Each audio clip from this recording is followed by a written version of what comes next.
Hi there, it's Carl Irwin, the Common Magician, and I've got something interesting to talk about today.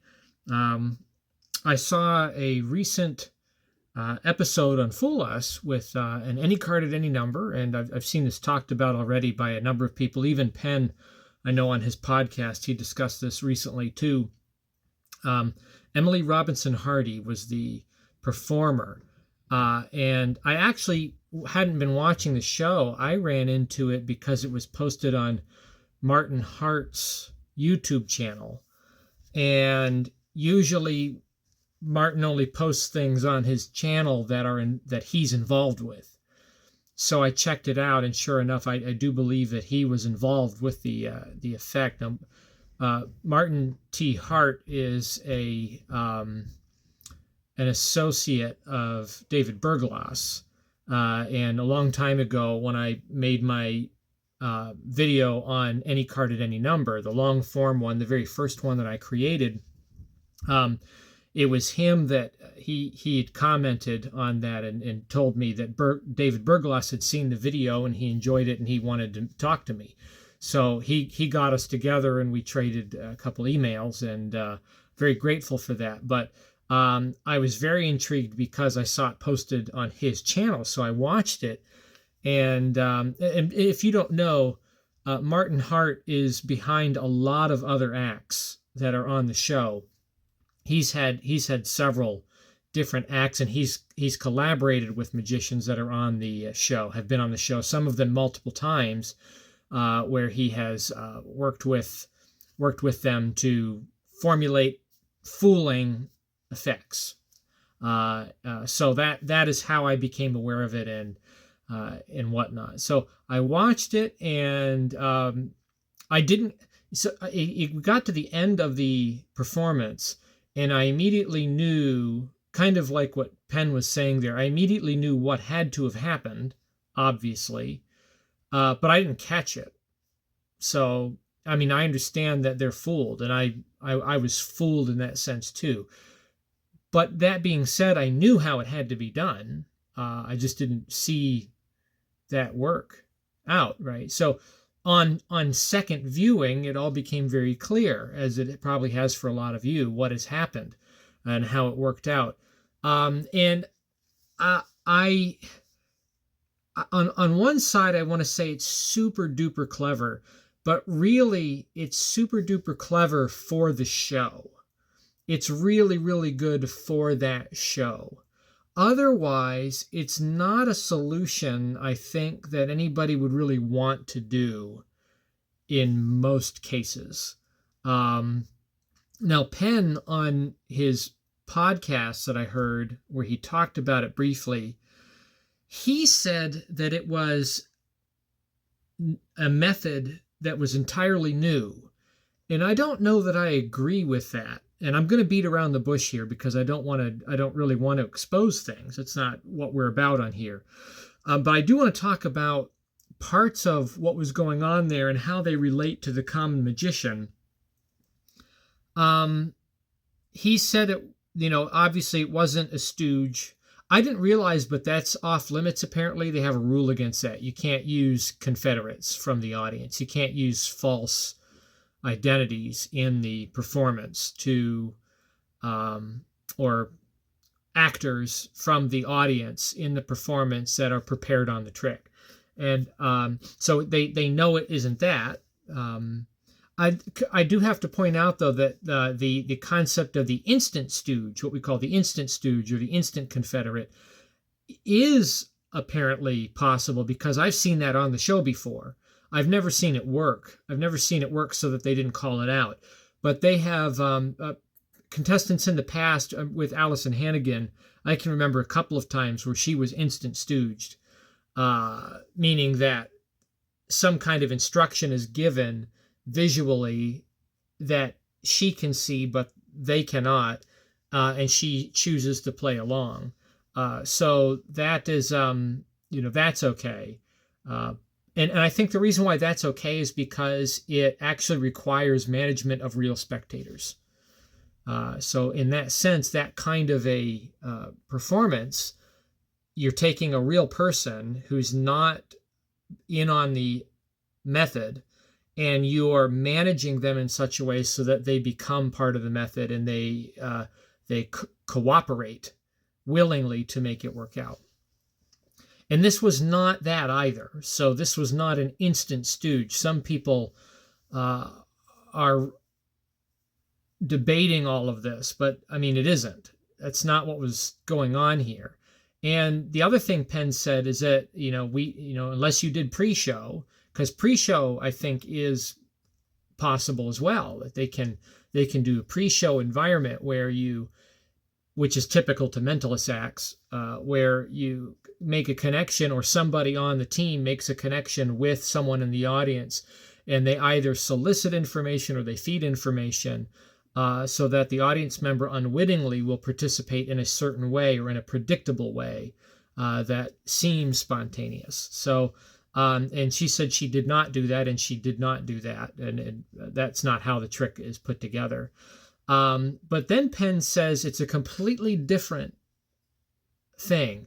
And I don't know that that's true. I look at the situation, and if you know what's going on, this will make sense. If you don't, this video will probably be a waste of time for you. But like I said, I'd rather beat around the bush on it.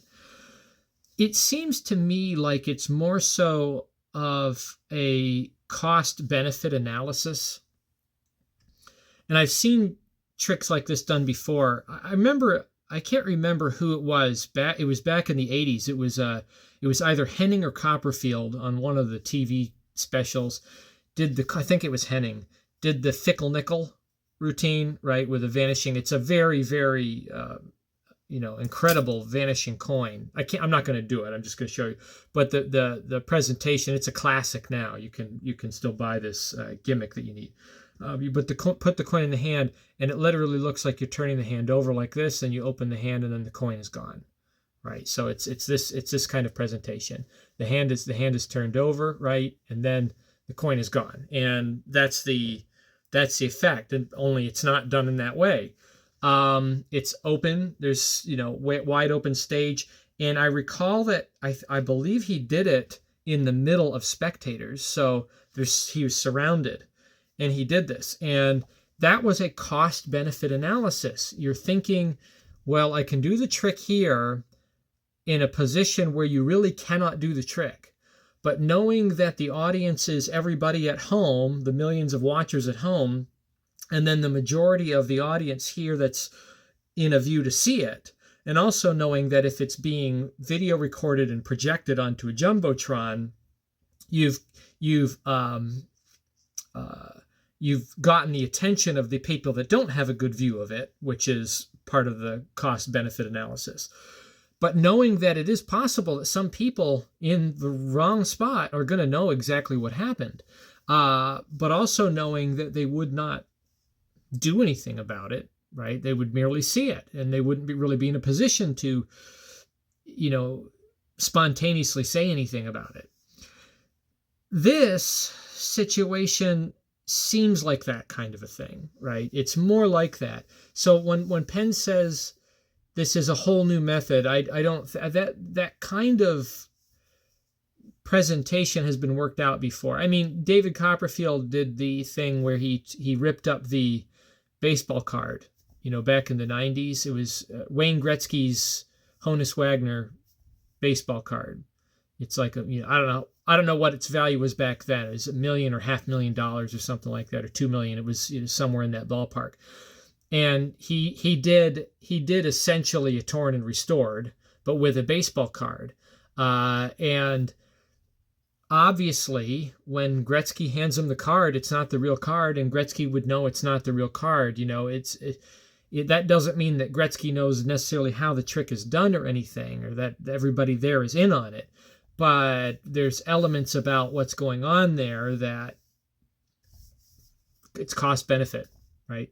He's not putting one over on anybody in the presence of the camera. It's all for the audience. So that gives you a sense of what kind of method this is. And it's not a perfect method by any stretch of the imagination that most magicians would want. When a magician wants a perfect method, really what they want is, particularly people like you and me that aren't doing this in a stage environment, what they're looking for is the ability to do what looked like that with two people, and only them as the audience. And in this case, that's not at all what was going on. So then it brings you to the next the next question is well, how is it not an instant stooge kind of situation? Well, I think the answer is that you just have to choose that a method like this is just going to be downright nonsensical and confusing for somebody. And that's the cost. That's the cost to the benefit, right? But anyway, that gets kind of at it, what's going on. I still maintain, in my view, that the best way to do in any card at any number is pre-show. I believe that pre-show really is the best method. I think that is the best method to get the absolute cleanest outcome. I don't see any other method that is superior to that, because it really does preserve absolutely everybody. Nobody's in on it, and everybody understands what has happened, and everybody appreciates the effect. There is no cost-benefit analysis at all. You just merely take all the important job outside of the moment of the effect, and you offload it somewhere else, and you deal with it in a pre-show environment. So for the common magician, the pre-show can be turned into in-show pre-show, and I've talked about this before, but one of two ways this can be done. You can either have free selections made that are managed in the open, and then you do a convincing shuffle. You do some kind of convincing shuffle, then you get the deck out of the hands, and then you say, let's begin. And that maintains the effect. Because to the average spectator, the fact that the card is known and a position is known really doesn't matter once the cards are all shuffled up. I mean, even in the best case scenario, the idea that the deck is never touched is absurd, because it had to get there somehow. The magician had to put it there. If it's not going to be shuffled up. This is another thing. I remember someone recently commenting about any card at any number, Burglass effect kind of stuff, that though the right way to do it is that, Burglass would have the spectator shuffle the deck before. I don't know where that's coming from. I've never heard of that before. The way that all the stories I've heard and understand that none of the stories are the same. You've got one where he said, take it out of the glove box or take it out of my bag. There's a deck in the bag, in my bag at my feet on a plane. Or you see a bowl of cards over there, different, decks of cards, take one out, pick one. And then it all comes out there and he never touches it. It's always that kind of a situation. Usually the deck is not shuffled at all. I've never actually heard of David Burglass performing it in that particular way. And I've never seen that, not in the stage representations of it. So, but inserting that shuffle brings you back to square one, right? Obviously, if there is a shuffled deck, I shuffled it and I put it there. So what's the difference between me having done that before the show or me doing it right now? There's no difference at all.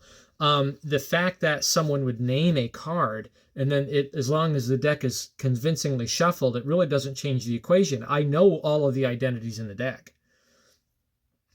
So when someone says 5 of clubs, they're not inventing anything. They're naming something that is there. I already know that a 5 of clubs exists. It doesn't matter if the deck is not shuffled from the start of the show or if I shuffle it once the show has began. It really is not relevant. So, pre-show, I think, is the best way to do it. Either you solicit information that is free, you organize it in some procedure, you falsely shuffle the deck, put it out of your control. The trick then begins. You miscall can be helpful on the information, at least one part of it, and then have them clarify such that you wouldn't know or remember, right? You can do that kind of nuanced approach. And also presenting it in such a way as if you're hearing the information for the first time, the thing you're thinking of, right? As opposed to think of something, right? if you word it in that way, you can always take the pre-show element out of the video, and then you can of course put it online. But pre-show is in my feeling the way to go. And personally, I think the better way to do it is, rather than solicit information and then organize it in fall shuffle, I believe it's better to set it up and force the information. And I've taught that on the channel before. I'm not going to go over that right now, but you can either do that ahead of time and do a fall shuffle and then put the information out on them in randomized or free selections, or you can set it up right in the moment and then force out that information. I call that all in the cards or all in the moment. If you have my ACAAN book, I talk about that in there.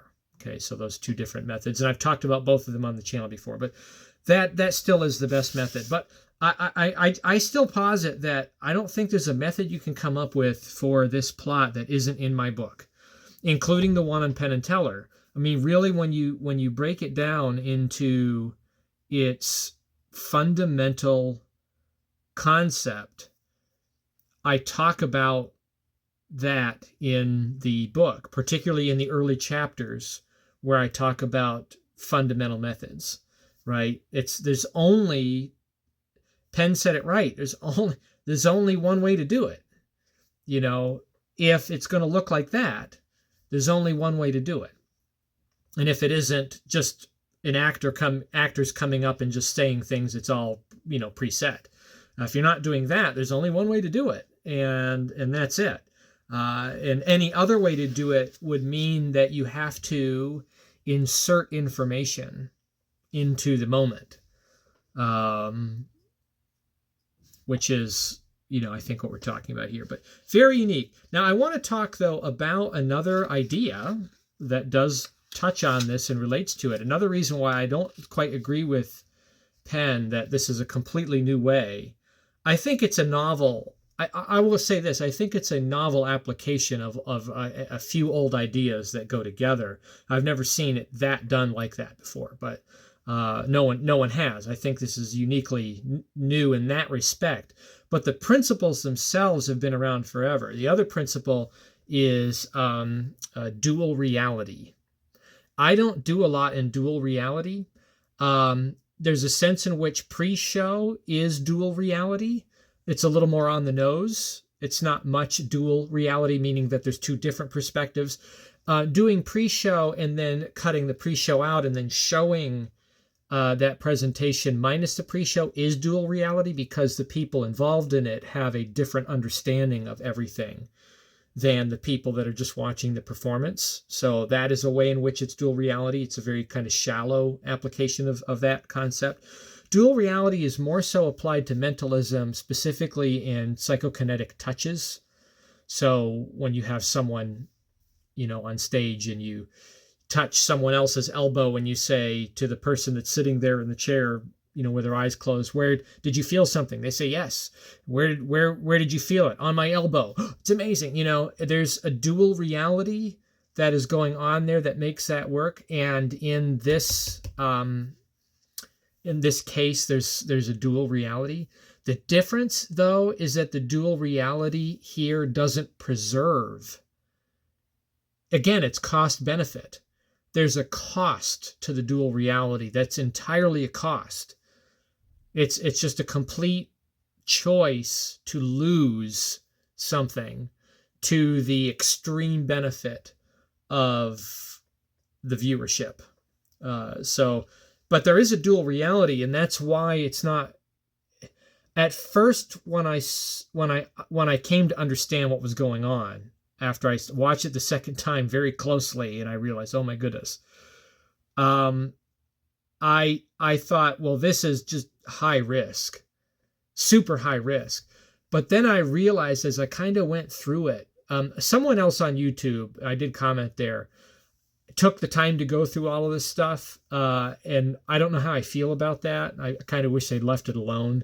I think it deserves to, I think this deserved to have been left alone, but they went through the intricate detail of it. And there is a lot of detailed management that went into making this work that actually removes the risk.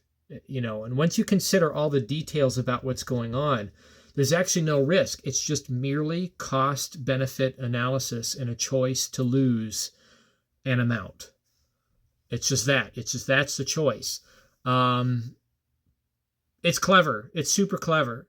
I still don't give it the highest marks. I still think the highest marks go to pre-show. I think pre-show management is the best way to do the trick. And there's several angles at which you can do that. But anyway, I just wanted to talk about that. If you are ever going to do dual reality for something like this, I mean, well, let's just be frank about it.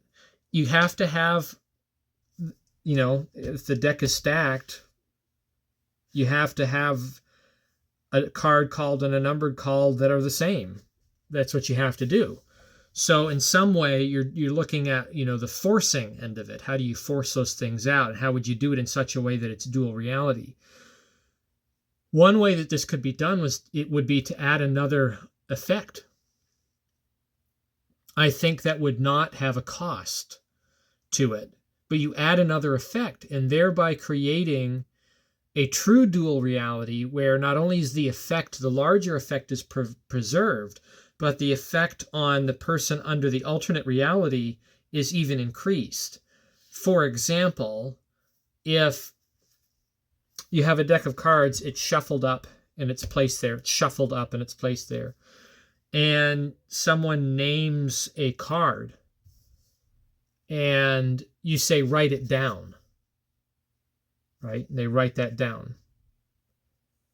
And then you have someone else name a number and they write it down, or rather write down a number. And they fold these up. And then you do some kind of motion. I don't have this worked out. I'm just explaining. You can play around with this because I'll probably never do this trick. So you can have it.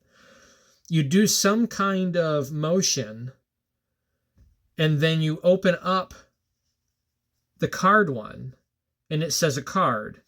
And then you open up the number one and it says a number. And then you have someone deal that down and it's the card at the number. But what has happened in the alternate reality is for either one or both of the people, the card they wrote down is not the card that's on the paper. It changed, right? And the number they wrote down on the paper is not the number they wrote on the paper. It changed. So how would you do this in such a way to hide their experience? You would have to insert some kind of language that makes this expected so that there's no outward reaction to it, right? And even then, if there was an outward reaction, it would still be, the trick would still hold up, especially if this was shuffled ahead of time. But yeah, that would be it. It would say, write down a card you're thinking of and keep that over there. You go ahead and write down a number you're thinking of and keep that over there, right? You do whatever it is. You give some kind of direction that sets the layer for the alternate reality. And then these people experience, one or both of these people experience a layer of an effect where what they chose had transformed into something that worked. And that's their appreciation of the effect. That is the effect. It's a transformation first and foremost for them. So that would be the way, I think, to approach something like this that would not have a cost and would really be all benefit and truly in the realm of dual reality. But yeah, anyway, so to Penn's point, you've got elements of instant stooge, dual reality, cost benefit, that kind of thing. And I think there is some suggestion out there that this was very high tech. I don't see any reason why it would need to be. I think it was incredibly low tech. I think it literally was just the jumbo cards and that's it. I don't think there's really anything else. I mean, I could be wrong about that. I think that would be beyond the pale in terms of accomplishing the method. I don't think it's really a technological feat. I think it's an organizational feat. I think it is classic. I think it's a classic application of really good mentalism and really good mentalist techniques. I think that's really what this is, what it is. So anyway, cool. I never thought I would see the trick presented like that, though. I'm glad they found a way to do the trick so that trick could be done that way on the show, and it was done in a way that fooled them. That's what I appreciate the most out of it, because I never expected that. And it put the vernacular out there, right, about the any card, any number, Holy Grail thing. They actually were able to talk about it in those terms and have a little bit of a sidebar understanding between magicians about something that magicians like to think about. I think that was really, really fun. And like I said, it was successful for them in that moment and got a trophy out of it. And it's a little bit of a discussion about a bunch of different principles that you can consider and think about, bouncing off of that excellent performance. Really, really clever idea. So anyway, good luck with that and happy magicking.